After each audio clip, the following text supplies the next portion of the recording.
저희들 오늘 말씀 신명기서 말씀입니다. 신명기서 20장 1절에서 7절까지 저희들 말씀 보겠습니다. 구약성경 292쪽쯤에 있는 말씀입니다. 신명기 20장 1절에서 7절까지 말씀입니다.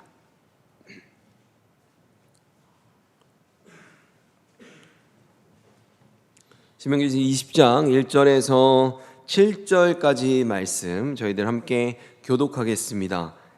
제가 먼저 읽고 마지막 말씀 같이 읽겠습니다. 내가 나가서 적군과 싸우려 할 때 말과 병거와 백성이 너보다 많음을 볼지라도 그들을 두려워하지 말라. 애굽 땅에서 너를 인도하여 내신 내 하나님 여호와께서 너와 함께 하시느니라. 너희가 싸울 곳에 가까이 가면 제사장은 백성에게 나아가서 구하여 그들에게 말하여 이르기를 이스라엘아 들으라. 너희가 오늘 너희의 대적과 싸우려고 나왔으니 마음에 겁내지 말며 두려워하지 말며 떨지 말며 그들로 말미암아 놀라지 말라.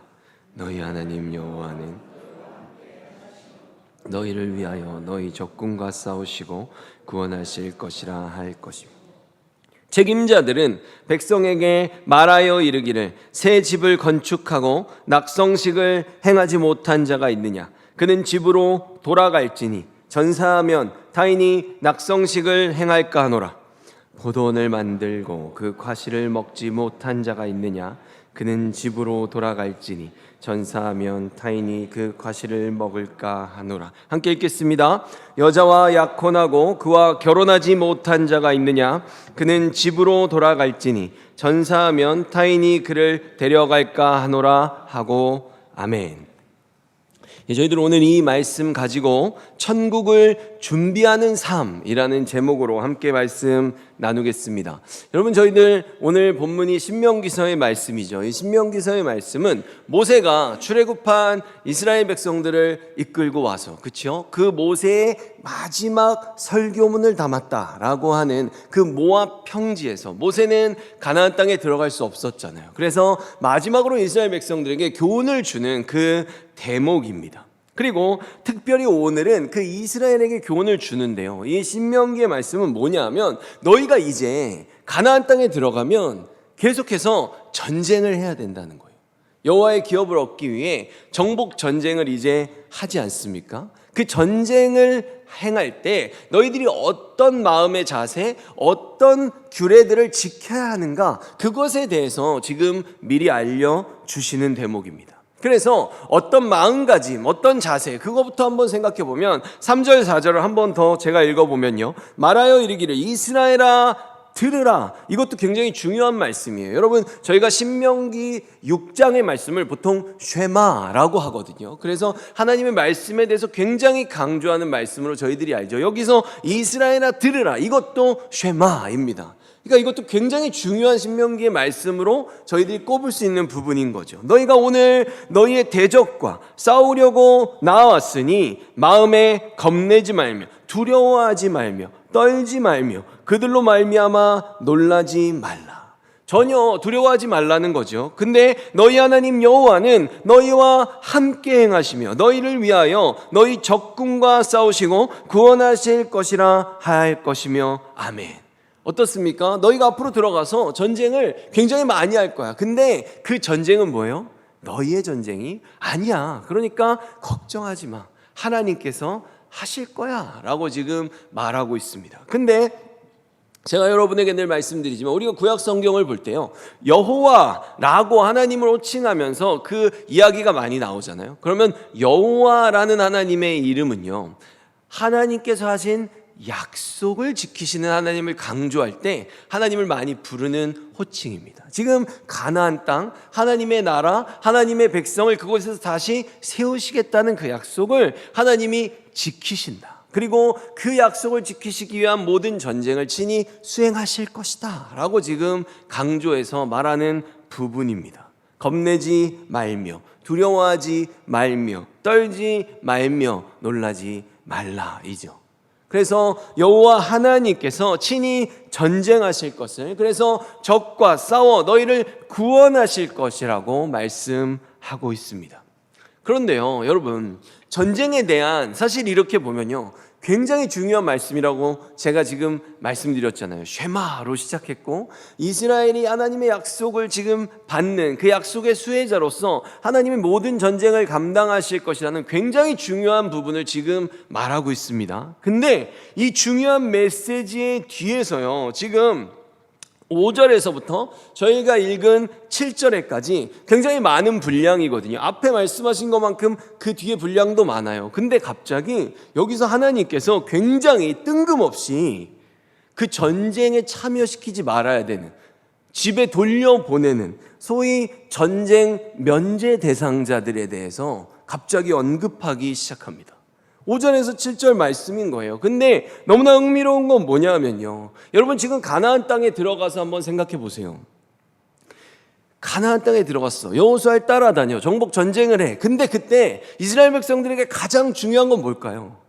저희들이 생각해도 전쟁이죠. 전쟁이 제일 중요해요. 그들의 사명이거든요. 근데 지금 하나님께서 이 세 가지의 경우를 말씀하시면서 이 세 가지의 경우에 있는 사람들은요, 전쟁보다 이게 더 중요하니까 보내고 이거 먼저 다 처리하고 그 다음에 다시 합류할 수 있게 해줘라 라고 말씀하신다는 거예요.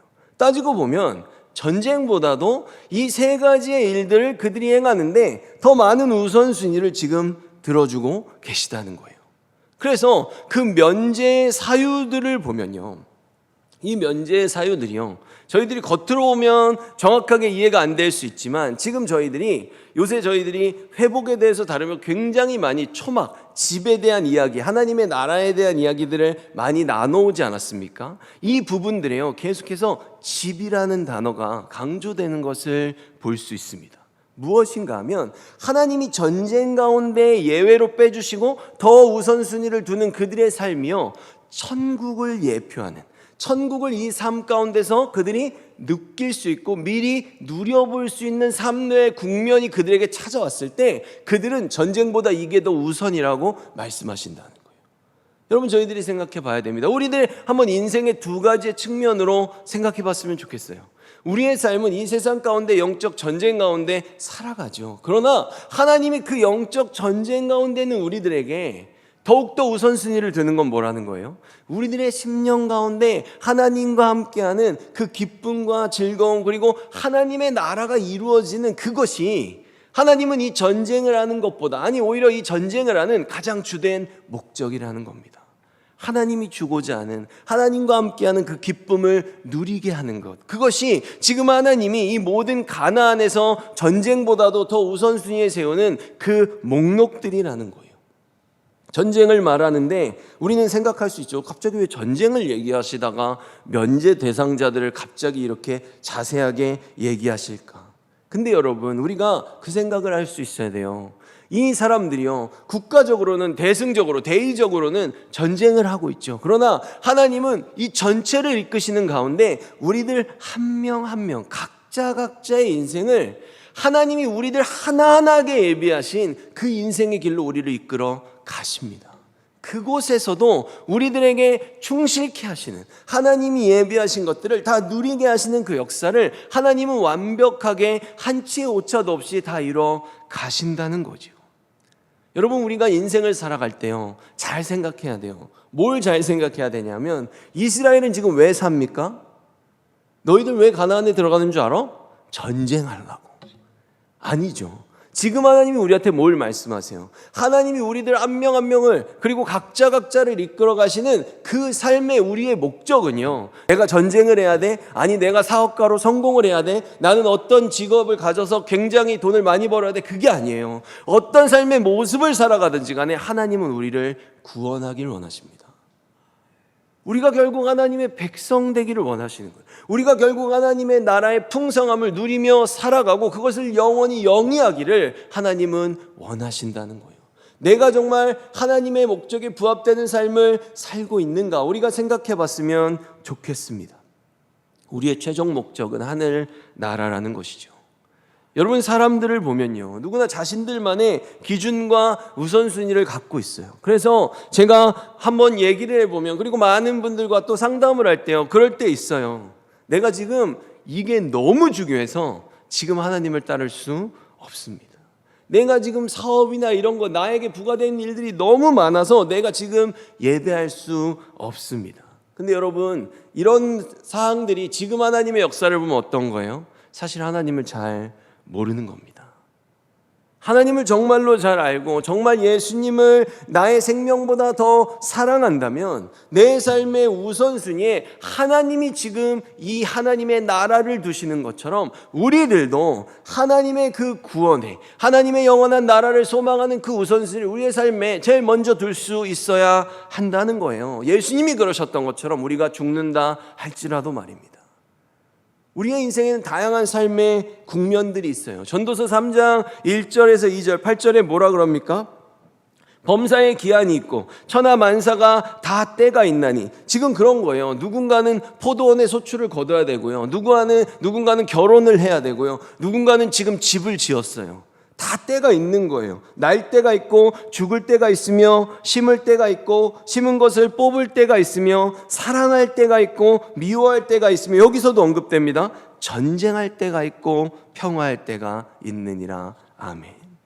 모든 인생들에게 하나님이 허락하신 그 합당한 때가 있다는 거예요. 신앙이 좀 좋다고 하는 사람들이 쉽게 빠질 수 있는 오류인데요, 수많은 사람들에게 때가 있는데, 수많은 사람들에게 주고자 하는 독특한 경험들이 있는데, 그것들을 자기가 좀 더 신앙이 좋은 것 같고 내가 조금 더 한두 발 정도 앞선, 한두 발짝 정도 앞선 것 같다고 생각하면 내 것을 강요하는 사람들이 있습니다.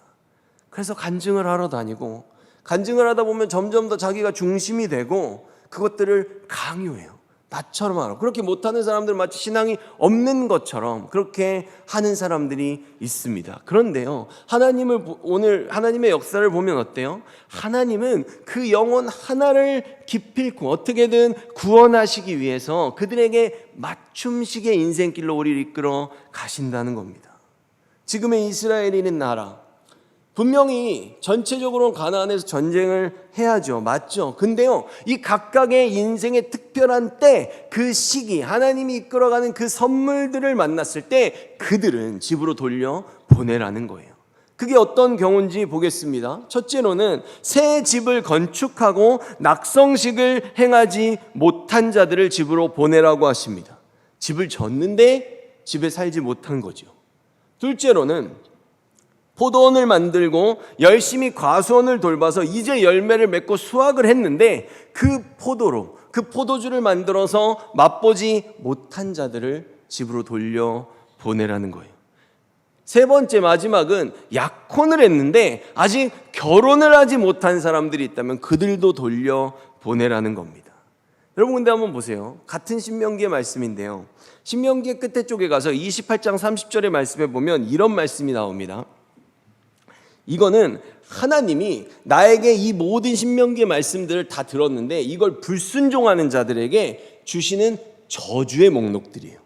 저주의 목록들인데 보겠습니다. 내가 여자와 약혼하였으나 다른 사람이 그 여자와 같이 동침할 것이요, 집을 건축하였으나 거기에 거주하지 못할 것이요, 포도원을 심었으나 내가 그 열매를 따지 못할 것이며. 아멘. 여러분, 어떻습니까? 지금의 이 말씀이요, 이스라엘 백성들이 가나안 땅에서 불순종했을 때 받는 저주의 내용인데요, 지금 이 내용을 자세히 들여다보니까 어때요? 이 저주의 내용이 전쟁 가운데라도 그 기쁨을 얻을 수 있도록 하나님이 빼주는 면제 대상자들의 축복의 내용과 정확하게 일치하고 있다는 걸 저희들이 알 수 있다는 겁니다. 무슨 뜻입니까? 여러분, 지금의 이스라엘 백성들이 만난 것, 그 각자의 때, 새 집에 거주하는 것, 포도원의 소출을 지금 열매를 거둬야 되는 것, 약혼한 후에 결혼에 이르는 것, 이것이요, 하나님이 그들의 삶 가운데서 만나게 하신 굉장히 놀라운 축복이라는 것을 지금 말씀하고 계십니다. 근데 이 축복들이 하나의 목적으로, 하나의 맥락으로 연결된다는 거예요. 이게 뭐냐 하면, 아직 천국에 가지 못했지만 이 땅에서부터 하늘의 그 천국에서의 삶을 경험할 수 있도록 주신 그 천국을 누리는 축복의 기회들입니다. 그래서 아까 뭐라 그랬어요? 전쟁에 참여하는 것 너무 중요하죠. 그러나 하나님의 목적은 전쟁보다는 궁극적으로 하늘나라에서 누리는 축복을 주시기를 원한다는 걸 볼 수 있다는 겁니다. 그래서 첫째로 새 집을 짓고 낙성식을 거행하지 못한 사람은 영적으로 어떤 의미가 있을까요? 이것은 집을 지었다, 하나님의 나라에서 평안한 거처를 얻는다라는 말씀드렸듯이 초반에 말씀드렸듯이 초막절의 개념과 연결되는 개념들입니다. 도저히 살 수 없는 곳에 있었어요. 어디입니까? 광야를 지나왔죠. 그곳에서 이제 하나님께서 영적 천국을 예표하는 영원한 기업이 되는 가나안에서 땅을 주셨다는 거예요. 그래서 이제 평안하고 안전한 처소에서 그 모든 것을 예비하신 하나님께 감사드리며, 내가 지금은 이곳에서 거처를 가지고 사나 나는 이곳이 아니라 영원한 그 나라를 바라보며 살아갑니다 라는 것을, 그 감사와 소망을 가질 수 있는 딱 그 축복의 시기거든요. 그 시기를 하나님이 살아야 된다, 그 축복을 누려야 된다, 그러면서 이 감사보다 더 큰 나라를 바라봐라 라고 지금 말씀하시는 겁니다. 두 번째는요, 포도나무의 열매를 수확하는 경우인데, 레위기서 19장 23절에서 25절 말씀을 보면요, 레위기니까 이것도 광야에서 주신 말씀이지 않습니까? 너희가 그 땅에 들어가 각종 과목을 심거든 그 열매는 아직 할례받지 못한 것으로 여기되 곧 3년 동안 너희는 그것을 할례받지 못한 것으로 여겨 먹지 말 것이요, 넷째 해에는 그 모든 과실이 거룩하니, 첫 열매이기 때문입니다. 하나님이 받으시는 여호와께 드려 찬송할 것이며, 다섯째 해에는 그 열매를 먹을지니 그리하면 너희에게 그 소산이 풍성하리라. 나는 너희의 하나님 여호와이니라. 아멘. 약속을 지키신다는 거죠. 여호와이니라 이렇게 끝나잖아요. 여러분, 포도원의 소산이 어떻다는 거예요? 가나안에 들어가서 3년 동안은 먹으면 안 된다는 거예요.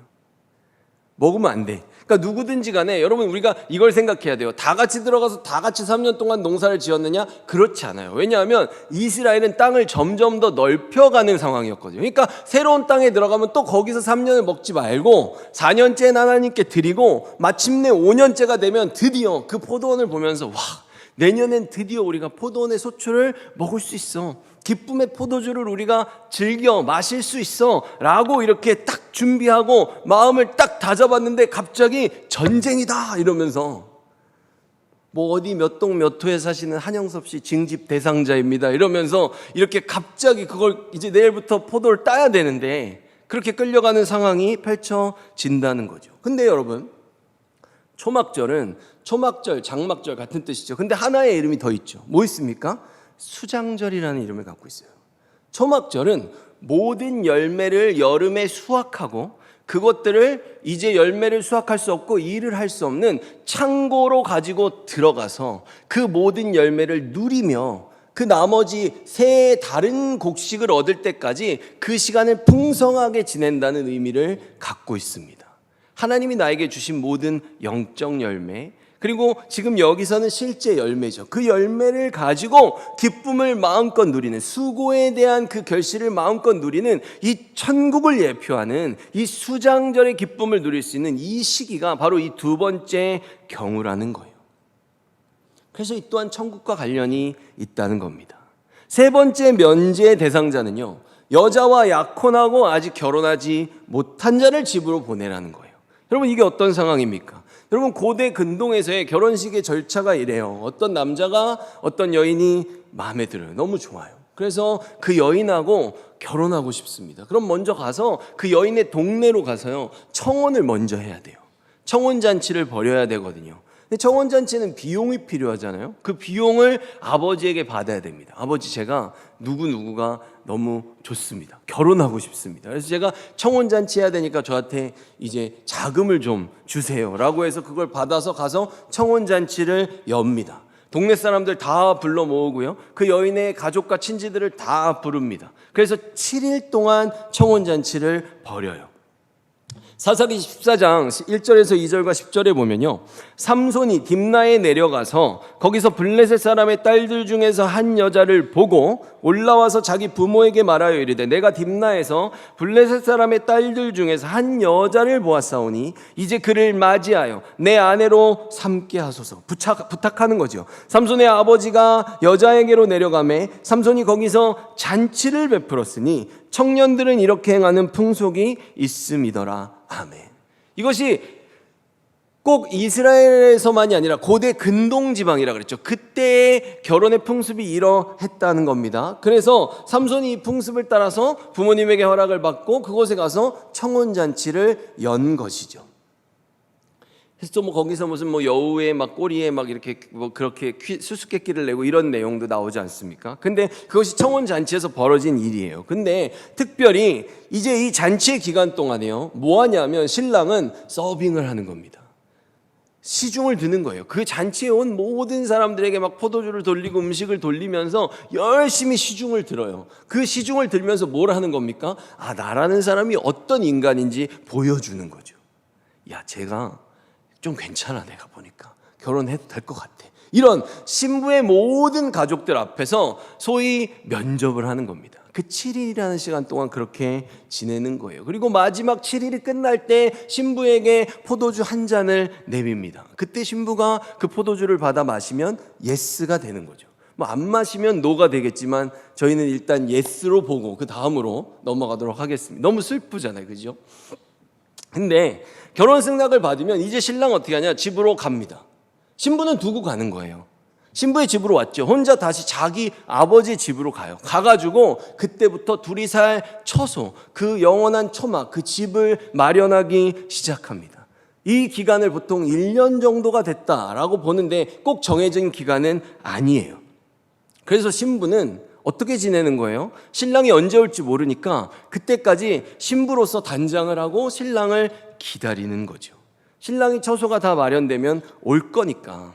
근데 여러분, 이 기간 중간에 그 기간에 문제가 일어난 그 부부가 있어요. 누굽니까? 바로 요셉과 마리아죠. 이 청혼 기간이었던 거예요. 그러니까 요셉과 마리아는 솔직히 결혼을 약속한 사이지만 우리가 보면 서로 잠자리를 가진 적이 한 번도 없는 상태인 거거든요. 근데 이 청혼 기간에 요셉이 가서 처소를 마련하고 있는데 무슨 소문을 든 거예요? 마리아가 임신했다라는 소문을 들은 거예요.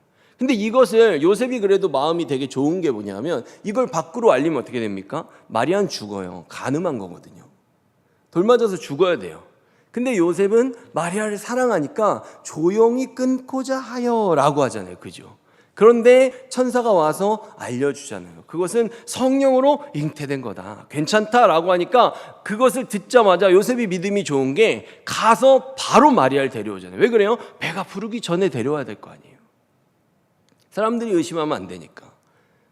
그리고 와서 예수님이 태어날 때까지 한 번도 잠자리를 갖지 않았다라는 기록이 있죠. 왜 그렇습니까? 하나님의 역사를 인간이 막지 않기 위한 요셉의 믿음을 볼 수 있는 대목인 겁니다. 그래서 여러분, 우리가 열처녀들도 있잖아요. 그 기름이 떨어지는. 그러니까 뭐예요? 언제 신랑이 올지 모른다는 것을 그거는 보여주는 거죠.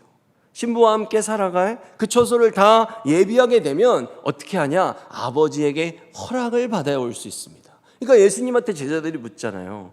언제 오세요? 라고 하니까 예수님이 그건 나도 모른다. 아버지만 하신다 라고 말하는 것이 예수님이 우리의 신랑으로서 이 땅에 왔다는 걸 보여주는 겁니다. 좀 이따 더 자세히 다루겠지만, 그래서 신랑의 집에 그렇게 도착을 하게 되면 그때 우리는 혼인잔치를 하죠. 여러분, 청혼잔치와 혼인잔치는 다릅니다. 그래서 요한계시록에 나오는 마지막 부분에 나오는 잔치는 혼인잔치를 말하는 거예요. 혼인잔치는 어떻게 하는 거예요? 청혼잔치는 신부의 동네에 신랑이 와서 하는 거고요. 혼인잔치는 신부가 신랑의 집에 가서 하는 겁니다. 그러니까 뭐라 그랬어요? 우리의 신랑 되시는 예수 그리스도께서 아버지의 처소를 떠나 말씀이 육신이 되어 신부의 동네인 우리 가운데로 오신 거죠. 그래서 예수님의 첫 번째 표적이니라 라고 말하는 예수님의 첫 사역은 물로 포도주를 만드는 사역이었습니다. 예수님의 잔치가 시작됐어요. 예수님은 당신의 공생애라는 약 3년 반의 기간 동안 우리들에게 내가 어떤 신랑의 자격을 가진 자인지를 그 청혼잔치를 공생애의 기간으로 보여주셨습니다. 그리고 맨 마지막에 예수님도 제자들에게 내가 너희들의 신랑이고 너희들이 나의 신부다. 내가 마지막 날 혼인잔치 때 처소를 다 마련하고 오면 그때 그곳에서 너희들하고 이 기쁨의 포도주를 다시 마실 거야 라고 하면서 제자들에게도 청혼의 포도주를 내미셨어요. 그것이 마지막 유월절 만찬 때입니다.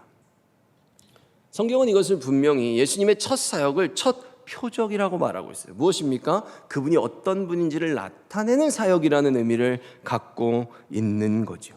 그리고 그것도 있어요. 여러분, 예수님이 우리를 신부로 맞이하기 위해서 가장 중요한 건 뭡니까? 우리를 죄로부터 깨끗게 하는 거죠.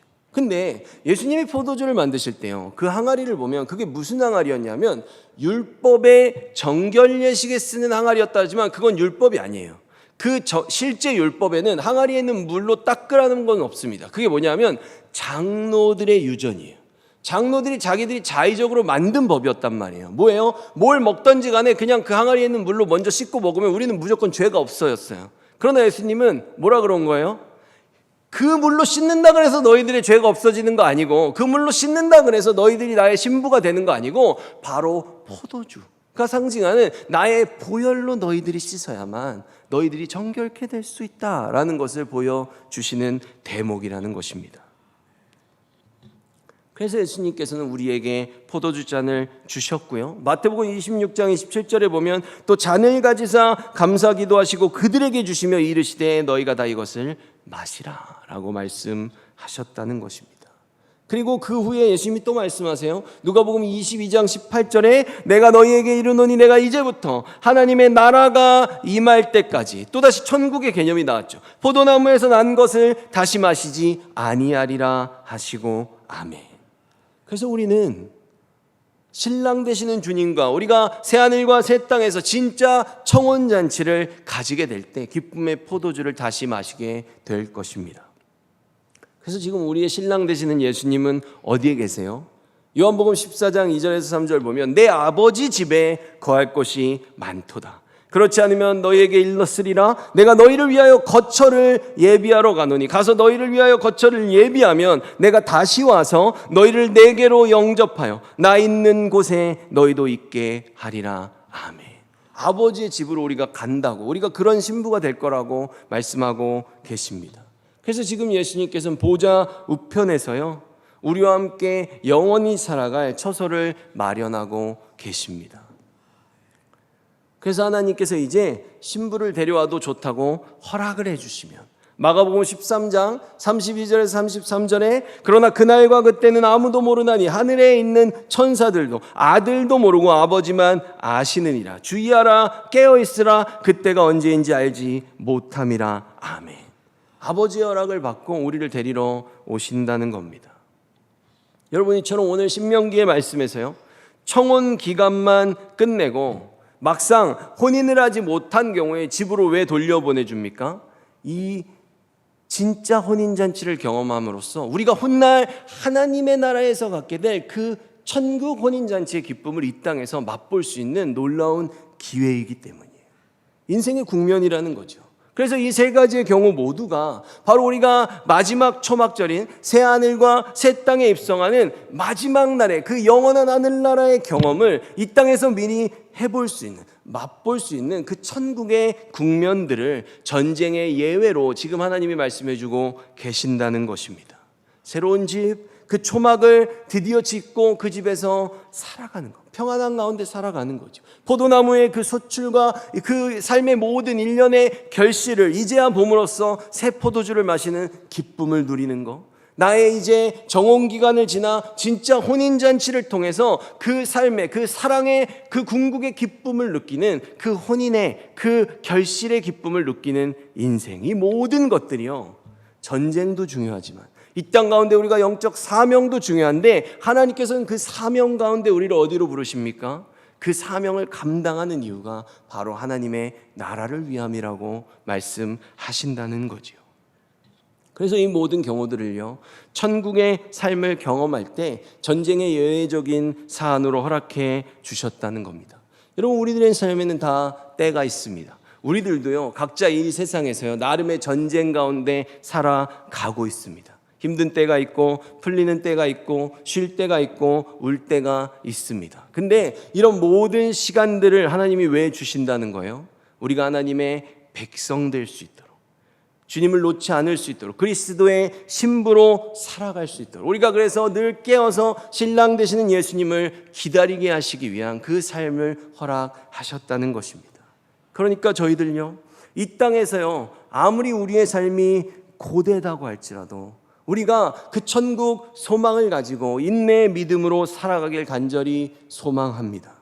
그래서 우리가 정말 그때 이 세상에서 잠깐 맛보는 거 아니고 그 영원한 나라에 들어가면 어떻게 된다는 겁니까? 마지막 때는 우리의 모든 눈물을 닦아주시고 다시는 죽음도 슬픔도 울음도 아픔도 없는 그 영원한 기쁨의 삶을 살아갈 테니까 저희들 끝까지 힘내기를 예수 그리스도 이름으로 축원합니다.